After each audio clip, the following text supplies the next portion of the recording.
Okay, now we're going to talk about changing the points. First thing you want to do is take your points. These are good set of OEM points, but any points you get brand new, they've got a coating on the contacts so they don't corrode. So you want to take a little bit of electrical cleaner or brake clean or carb clean. Something's better than nothing. That's contact cleaner. And then take a coarse piece of paper, folded, or an envelope. Something. I mean, you can use cloth if you want. Pull it through a couple times. Let the springs of the points put tension on that piece of paper. And just do it a couple times. That's all you got to do, and then we just spray it off one more time. Okay, those are ready for install. So, your points cover we took off already. Didn't need to see to do that. Just 2 screws. There's a gasket back here that we recommend having on hand. Replace it if you need to. There's a screw here for the condenser wire. So it goes to the coil essentially. So this goes to your coil. This wire you want to inspect. On this tractor it goes through here, so you can't see the condition of it all the way. If you're having running problems, ignition problems, it could be this wire shorting out. So pay attention to the condition of this wire. Any doubts, just replace it. It's simple enough to do. So these Kohler points are quite a bit different than the Onens and some other brands. I actually prefer the Onen points, the top load Onen points, to these. They're much easier to adjust. They have an adjusting screw, and I just like them better. They're easier to change too. These aren't difficult, just you'll see the adjustment's a little tricky, but not horrible. Take your screws out here. We actually checked this one, and it wasn't even set up right. It was supposed to be 20 thousandths, and I couldn't even get a 20 thousandths gauge in it. I don't know what was set up, but it was quite a bit less than that. Now there's a plunger behind there that operates the points. It usually stays, but just be mindful of it. So here's a plunger that rides on the cam. You can give that a quick spray and wipe down, and then before you install the points, just a dab of oil on the end of it, or grease. So there's the old points. They're Kohler points. You can see, I don't know if you can see that or not, they're a little pitted and dirty, but not horrible. This side's pitted a little bit more. You could take a points file and clean these up and reuse them if you want, but they're cheap enough and just easy enough. Once you got them out, you might as well put a new one on. Alright, so now again, the key is having the engine at top dead center, like we did for adjusting the valves. You watched our valve video. You want the piston at top dead center on your compression stroke. So you're going to rotate your engine, watch your valves.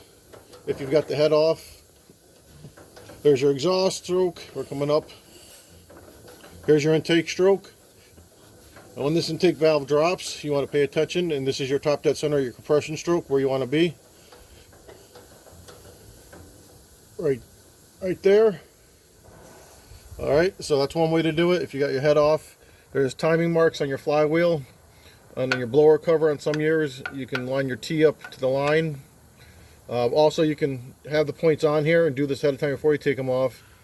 And just watch the points when they're at the widest. That's where you want to be. So when the points close, watch them until they get to their widest. That's where you want to be. But we go by top dead center because we're doing a full service on this tractor, and that's the best way to do it.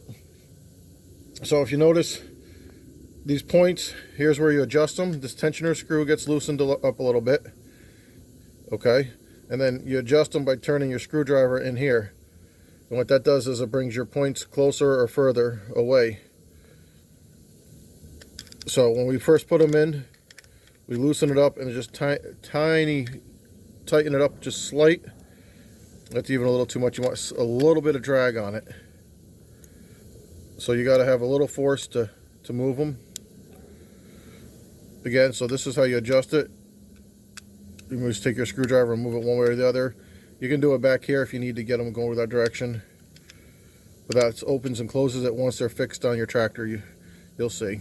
Because your plunger is going to be pushing on here, holding this piece of plastic in place, and then you're moving it. Okay, so take your screws, make sure everything's clean. Replace your gasket if it needs replacing. It goes in this hole. This one's for the cover. So what we usually do is we'll get them both started. Don't want to go too much because you might have to align the bottom hole. It's just this upper hole, the lower one's for your cover again. Now that you got this one in here, you can just snug it up nice. You don't have to go too crazy. You don't need to break a screw in the block, but you don't want them coming loose either. Okay, so now that we're at top dead center, this is where we do the gapping, and this is how you loosely time the engine, and we'll make a video showing you how to correctly time it with a light or a meter.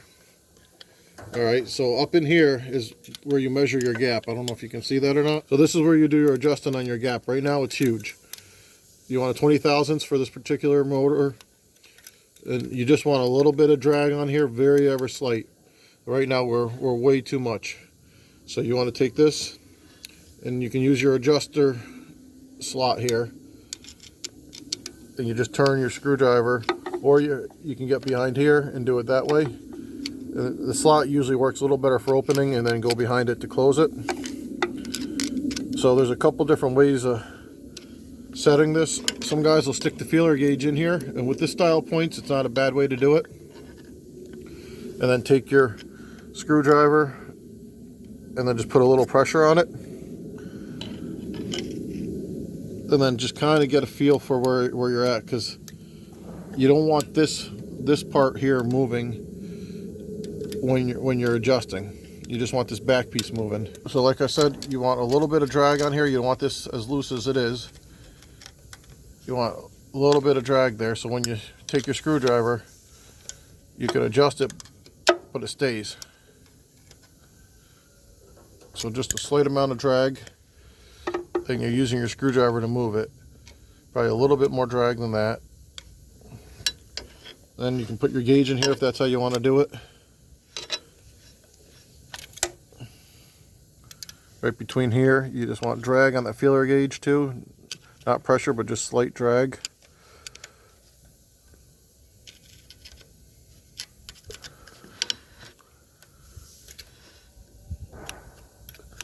If you can see that or not, just a little bit of drag there. Now, if you weren't happy with it, then you just readjust it. Again, you want this screw just to have enough tension so it's dragging your piece of steel back here that you're adjusting on. We'll open it up just to show you one more time. You can go in here, take your screwdriver, and that opens the gap. You see that? Now there's no drag. We like to go from the back to tighten it up. Just make sure this screw doesn't come loose on you, and just gently turn it so you get your drag. Maybe a little bit more. These can be a little finicky, a little tricky. And that's probably good. You're not moving this at all when the feeler gauge is in there. Once you're happy with where it's at, just take your screw here, your adjuster screw, tighten it down. Sometimes it'll move on you, so you're gonna have to pay attention and recheck it. Well, this one's not bad. Slight drag. It might have closed up on us a little bit, but I think we'll be fine. We're gonna time this the correct way anyways.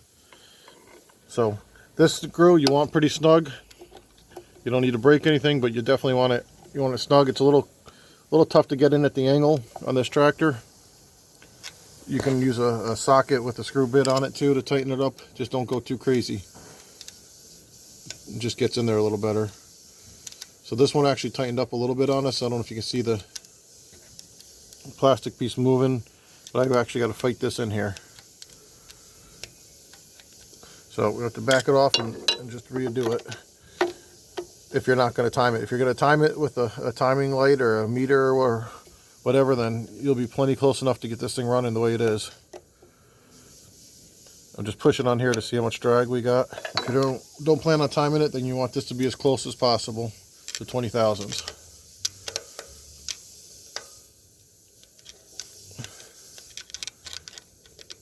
Again, it's very finicky, very touchy. It just doesn't take much. There we go. It's a little loose, but as we tighten this up, it'll close slightly. You can also take this screwdriver from here, if you're worried about it closing on you, and go through this gap in that notch and kind of hold that back piece from tightening up on you. Slight drag, it's perfect. That's how you do the points on this side, and then you hook up your wire that's going to your coil and condenser here. As we were getting ready to change this end, we did more inspection. We found a break in the wire, and this will cause havoc with this thing running like you can't believe. Either broken wires or shorting out, and either cause it not to run if it's grounded out in the wrong spot, or cause it to run erratically. So inspect all your wires when you're doing this job. Okay, we fixed our wire. We found a cracked wire in it, and besides insulation that was pulled back, I used a shrink connector and then shrink wrap on the wire. This isn't rocket science, but what I wanted to show you is these are in plastic. Usually we'll use a loop on 90% of wire repairs. I don't like these forks, but you don't want to screw in and out of these threads many times because it's going into plastic. So just be mindful of that. You may have to close this gap up a little bit, but when you're screwing this in is what I wanted to show you. Push the spring steel back, slide your connector on there, but if you can, it's going to be hard to see, but just put pressure on the spring steel and your connector as you're screwing, because you don't want that plastic threads to be stressed and fight you. They'll strip out, and then you got to get a new set of points. So if you just kind of keep your screwdriver pushing on that steel till this thing's tight, you're going to save some stress on there. The other thing to pay attention to is the position of your wire. Is if you notice, your points box has got a grommet, or should have a grommet in here. This one needs to get replaced, but you have to pay attention to where it is, and it's going to be on the bottom or the top, depending on how you set this up, and that's where your wire is going to come in from. So you want to set your wire in the correct position for that to be happening. Okay, the condensers are real simple on the Kohlers. Where you put them, it's got a few options, and the mounts are removable. The mounts are removable, which makes it kind of handy. So you can flip it around if you need to. So the key to the condenser is where it's getting hooked up and mounted as far as a good ground. So you can mount it. There's a screws on the tin here, up here, down here. People mount them all different ways. But the key is make sure it's a good ground. So this would probably be your best ground. It's connected to the head bolts here. So same thing on the bottom. Same piece. So you mount that, and then it gets connected. So you're going to have your wire coming over from your points, which is this wire, and it gets connected onto that same wire, which is your negative. There should be a positive and a negative terminal. So this is the one coming from the condenser. This is the one coming across from the points. It gets connected to the negative. Don't pay attention to top and bottom, because this can be rotated, and you need to watch for the positive and the negative. You want the negative. The positive is your 12 volts coming in from your key switch. So condenser and points go to your negative terminal. This is usually a 5/16 nut on here. There should be at least one or two washers in there. There's usually a lock washer. Alright, so you want to make sure this cable goes back on. This is the one for your condenser. This is getting replaced. Somebody's got this all hacked up with electrical tape, as you can see. And then we're going to mount it down below where they've got theirs here already. You probably can't see it the camera, but this is where it's going. Not a bolt. Okay, off the condenser goes. This looks like an unhealthy one. This actually looks like an Onan condenser.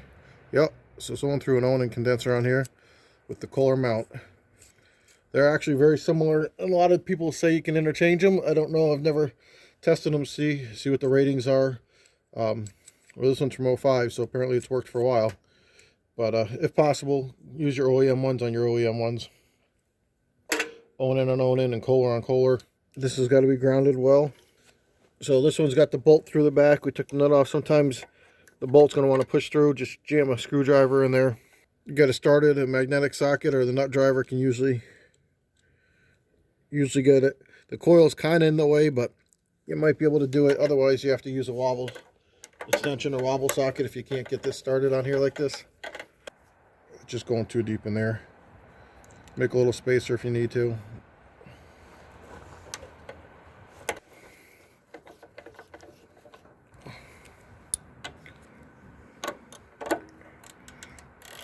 Make sure you got a pretty tight connection here, because this has got to be grounded.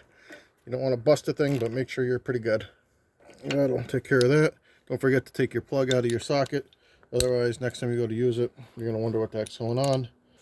Okay, so always check your wires, no matter you're doing any kind of repair, wiring repair, any kind of repair, always observe the wires. So this is the one we had to put a new end on the other side. This end doesn't look bad. Anytime you take wires off, clean the connections. This is electrical contact cleaner. Anything's better than nothing. You can use a little bit of emery cloth or sandpaper if you need to.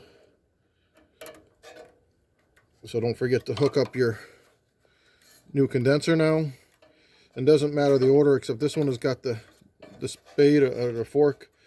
So we like to sandwich these in. It's sandwiched in there against the washer and the ring terminal on the front. And then you put the washer here. Put your little 5/16 nut back on. Make sure this is not hitting anything metal, and it shouldn't be. Make sure your wires aren't going to rub on anything. And you want these tight, but don't go crazy because you'll destroy the stud that's going through the coil. Just snug them up so you got good contact. While you're here, you can make sure this one's tight. This one. Okay, I'm just going to show you a couple of quick ways how to time a small engine. This is a Kohler, but it's similar on a lot of other brands. It's going to be very hard for you to see, but here's a sight hole.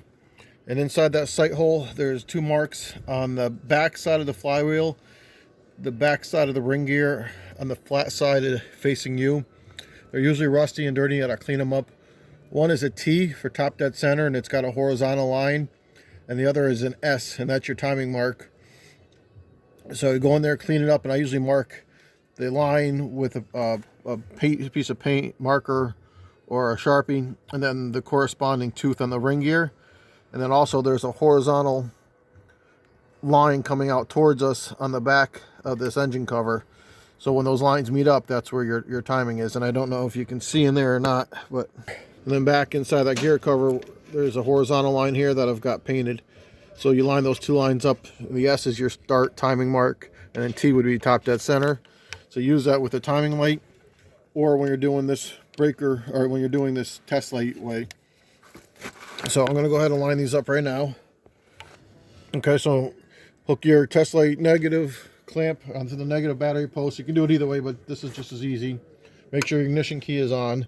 And then what you're going to do is, instead of gapping your points, this is a more accurate way to do it. So set them, get them opened up first.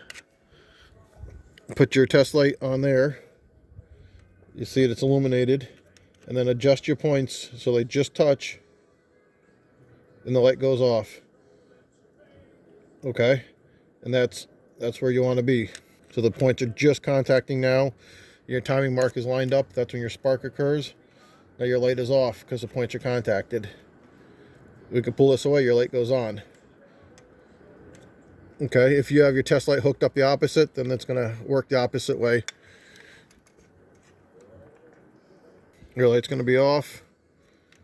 And your light's going to be on, and then it's off. It just depends which way you got the light hooked up, but the principle is the same. All right, now you just tighten your points and adjust it. That's one way to make sure your timing is exactly correct. If you gap it, especially these Kohler points with the feeler gauge, they usually are not very accurate.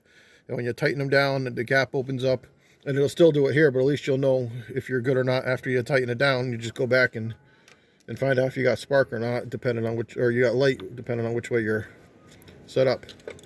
And the next way we'll show you the timing light. Okay, so I'm going to try to show you guys real quick how to time this with a timing gun or timing light. Well, I'm going to do this by myself, so it's going to be a little tough. But you hook up your timing gun on your battery, obviously positive, negative. Then you put your spark signal picker-upper, spark reader on the spark plug wire. And then in this little hole down here is where your timing marks are. We went in there and painted. You can see that white horizontal line in there, hopefully. What you want to do is have that horizontal mark lined up with the mark in the flywheel that we painted that was on the S. That means you're timed. If they're off, then you got to open or close your points. If you open it, it's going to advance it, and if you close it, it's going to retard it.